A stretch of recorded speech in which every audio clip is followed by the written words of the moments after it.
Thank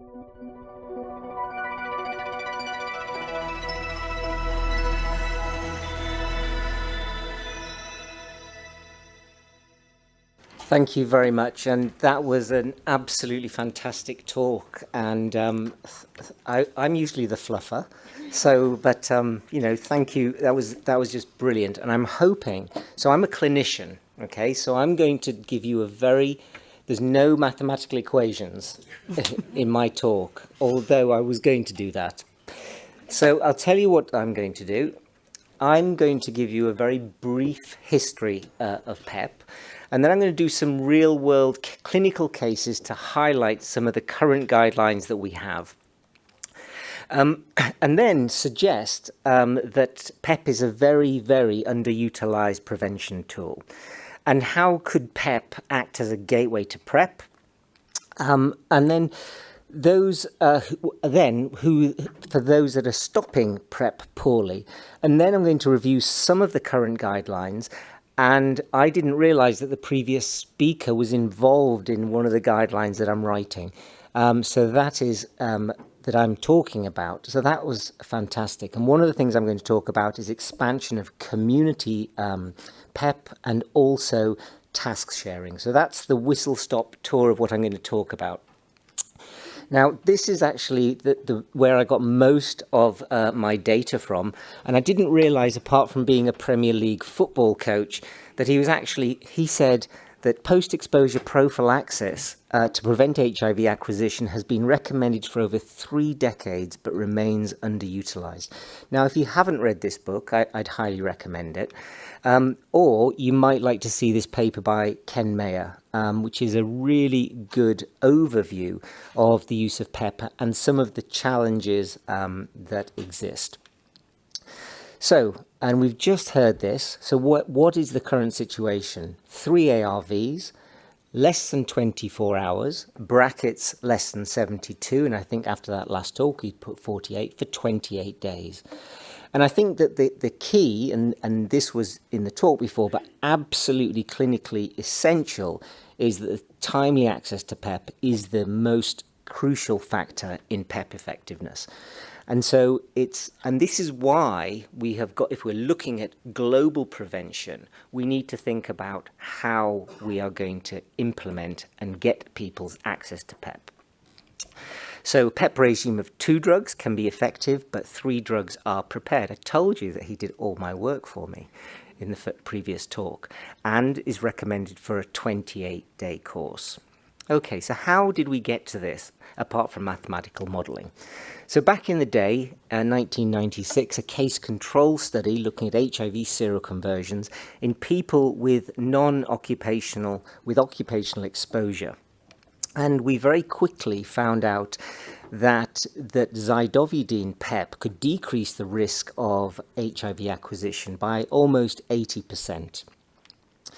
Now, so that led to 1996, the US Public Health Service issuing the first guidelines for occupational PEP, recommending the co-formulation of zidovudine and lamivudine for healthcare workers. And then Mario Schechter from Brazil published a study looking at the behavioral impact of using starter packs of AZT and 3TC taken post-sexual intercourse. And they used the data based on animal models of 28 days. And based on this study and others, there came the recognition that in actual fact, PEP could well be used for non-occupational exposure. So PEP, the post-exposure prophylaxis, most oftenly talking about occupational exposure, but non-occupational exposure, sometimes called NPEP. But in the UK, I don't know if we're peculiar with this, but PEPC, post-exposure prophylaxis following sexual exposure, are what our guidelines are called. So PEP within 72 hours. If you look at all of the guidelines, they're saying you must get PEP within 72 hours. Okay, but looking at the monkey models, where did this data come from? So this was looking at early tenofovir, looking at rhesus macaques. And this is where the timing is essential. So if you inoculated a little monkey and then you use 28 days of PEP within 24 hours, you actually protected 100% of the monkeys. Once you got to 48 hours, you protected 50%, and by 72, you got to 25%. So that's talking about the speed of giving the PEP. And then looking at the duration in the same monkeys, for those only given 3 days, none of the monkeys were protected. Going out to 10 days, you protected 50%, and by 4 weeks, you protected 100%. So within 72 hours, now I actually think, and reading all of the literature, that in actual fact, what we need to be looking at is within 24 hours. You need to be considering PEP as a medical emergency if you're going to use it. And why is that? And that's because the time to act is short. So imagine I'm trying to think of a nice word, a dollop, no? An amount of semen is deposited into the vagina, and then the virus comes to the... Tim's laughing at me. He always tries to make me laugh. The virus then is traversing the squamous epithelium and getting to follicular dendritic cells. And very soon, within 1 to 4 hours, you start to get localized infection in the stroma. You then get dissemination to the draining lymph nodes, which occurs around 24 to 72 hours. And then this is exactly what you are trying to avoid, as just said, the induction of a memory response within 3 to 5 days. So what we need here that is PEP needs to be initiated as soon as possible. Okay, so 72 hours, I think potentially is too long. So why weren't new ARVs immediately adopted over this initial AZT and 3TC regime? Well, once you have some proven efficacy that AZT and 3TC works, it brings up all of these ethical issues as to whether or not you can do another PEP study, particularly because the per contact risk of any sexual activity is usually less than 1%, and PEP usually is for one-off events. So the numbers that you would need to recruit to these trials runs into the tens of thousands of participants. So what happens is that you start to look at different models. So looking at vaginal simian immunodeficiency, transmission in macaques, now looking at 3 drugs rather than 2 drugs. And then you also start to look at, well, what about the tolerability of the drugs that you're using? So this was a study looking at the first integrase inhibitor, raltegravir, as non-occupational exposure. But these studies are about acceptability, about efficacy, and about tolerability and adherence. So it continues to evolve, PEP research. And so we now have newer and better tolerated co-formulated ARVs. And we've also got studies from human drug penetration studies, which a lot of you in the room have been involved with, and in vitro models. And then the really key thing is the fact that I don't think we think about this enough is using PEP as a gateway to pre-exposure prophylaxis. And I think that considering PEP as a prevention education opportunity, because you have a person in front of you that is scared, they are worried that they may have exposed themselves, and this is an ideal opportunity to be able to talk to them about modalities of prevention that they may not have thought about before. So the timeline of HIV PEP regimes, so initially AZT and then AZT3TC. Now 2005, our guidelines moved to AZT3TC lopinavir ritonavir. And I remember when we were dishing out PEP that people were really struggling to complete 4 weeks of this. Either they got nausea or they were getting diarrhea, and a lot of people didn't manage to complete the 28 days. So in 2015, the UK, or the British HIV Association, suggested that Truvada and raltegravir was the number one regime. And we're now moving on to, and I'll talk about this a little bit more, tenofovir, 3TC dolutegravir, as a low-cost option. Now, the latest CDC guidelines certainly suggest the use of Biktarvy as a single, simple drug, or tenofovir FTC dolutegravir. Now, so if I was to say 28 days, so now in the UK we now have generic raltegravir, generic tenofovir and FTC we've had some time, so we've got Biktarvy or TLD. So we also need to think, what is the cost of this? So the cost of 28 days in the UK, well, US dollars, is less than $100 for a month's supply. Nearly $3,000 without health insurance for a month's worth of Biktarvy, but only $6 to $7 if you're looking at generic TLD.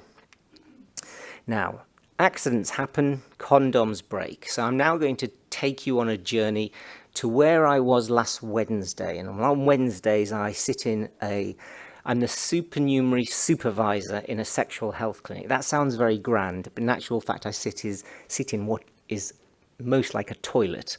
And people come to see me and they ask me questions about what they should be doing with all these sexual health problems. Okay, so this is a real case. You can even see the date here, the 20th of the 8th. So this person fills in a self-assessment form. And what we can see here is, what do you want? And the person comes in and they'd like a checkup for a sexually transmitted infection. Do you have pain when you pass urine? Yes. Do you have any itching in your genitals or around the anus? Yes. Have you got any unusual lumps or bumps on your genitals? Yes. Any sores, ulcers or cuts on your genitals? Yes. Discharge? No. Discharge from your anus? No. Any pain in your testicles? No. Moving on, have you been in contact with somebody with chlamydia? Yes. Syphilis? Yes. Gonorrhea? Yes. HIV? Yes. Do you currently have an STI that needs treatment? Yes. Okay, so this is the person's self-assessment form. Okay, so you're getting a picture. Let's take a little bit more of a history. So this is a man, is a bisexual man who's got symptoms of an STIs, and he then tells the nurse that he's had unprotected oral and vaginal sex with a woman, we'll call person B, 1 day ago. And then he had unprotected insertive anal sex with a man, person C, 2 days ago. And he says, I think I might have herpes. Can I have some treatment for this, please? And so the nurse comes in and says, does this man need PEP? So I'm now going to ask the audience, what do you think? Yes. No? Yes? Maybe? Okay, so I've got, all right, hands up who thinks no. 1. Clinician. Okay, who thinks yes? Okay, quite a lot of you. Right then. So let's have a look at the guidelines we've got. So recent CDC guidelines, the guidelines that we tend to use in the UK, and then the guidelines that we've just been talking about, the new WHO guidelines. Now, back in the day, our first set of guidelines had a table in it which gave you the percentage of risk of chance of every single sexual act you could do, and what was the percentage chance of transmission.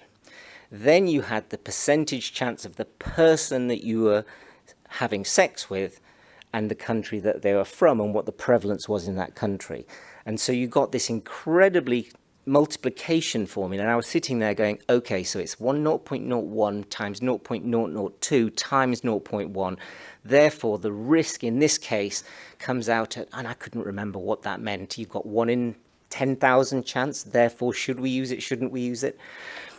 So the second set of guidelines has really simplified matters. And so what you see here now is you have your type of sexual exposure down here, okay? Splash of semen into the eye. It sounds like a recipe, doesn't it, for cooking? So what you then do is that there is two big things to think about. Do you know whether the index partner is HIV positive, or do you know that the index is of unknown HIV status? So those are the two big things to think about. So let's move on with our case. Right, so first of all, if we were considering that the gentleman, person A that we're talking about, they didn't know the status of the two people that they'd slept with. Okay? Now, if they don't know the status and they are from a low prevalence country, which would be the UK, and from a low risk group, now certainly the woman would be considered being a low risk group, the man not so sure. But look at this. So in that situation, PEP would not be recommended for any of those situations. However, for the man, then we will consider that he comes from a high risk group, an MSM. Now, if he'd have had receptive anal sex, we would have recommended PEP for him. Whereas he had insertive anal sex, and so it would come down to a consider. And all of these other things, splash of semen in the eye, we're still not going to give him PEP. So, does that surprise you? Okay, well, it's certainly different to what you were saying before, maybe. So let's move on. So let's get a bit more history. So he then said, I rang person C to inform him that I had genital herpes. And person C said, well, thank you very much. By the way, looks as though I've got HIV. And he said, I've just been diagnosed and I haven't started treatment yet. So the question is, does this change your mind? Okay, and should this person now take Pepsi? Now, it's going to be hard to get the number of people who said, yes, you should be taking it before to put, but perhaps you can put both hands up now if you think that they should be taking it. So let's just have a look now. So now we know that the index case is HIV positive, okay? So the first thing is, what if we know that person has an undetectable viral load, and across the board, it's not recommended. And why is that? It's because of the power of U equals U. All of those studies suggest that you cannot transmit. But what about if the viral load is unknown? Okay, and this is, so I knew I'd have to get semen somewhere into this talk because, as you know, my research was in semen a lot, and this was looking at the risks of transmission according to semen viral load. And when he said, I've just been diagnosed and haven't started treatment yet, this is alarm bells. Does this mean he's just been diagnosed and he's just become infected? Or so does that mean he is here in this portion here, or does it mean he's just been diagnosed and hasn't started treatment and he's down here? Either way, he's not on treatment and he's positive. So this becomes absolutely, this person needs PEP. Now, you can look at the American guidance and you look at it a slightly different way. Possible sexual exposure, was it less than 72 hours? Anal or vaginal intercourse without a condom? Exposed person not taking PrEP as recommended, source known to have HIV, source with HIV known viremia or unknown suppression status, NPEP recommended, consider PrEP transmission. So just different ways of thinking about it. Now then, so this is a very Western approach to a problem that we have. But talking about the global south and the global north that we were talking about just earlier, this is the global north, okay, and where we're sitting.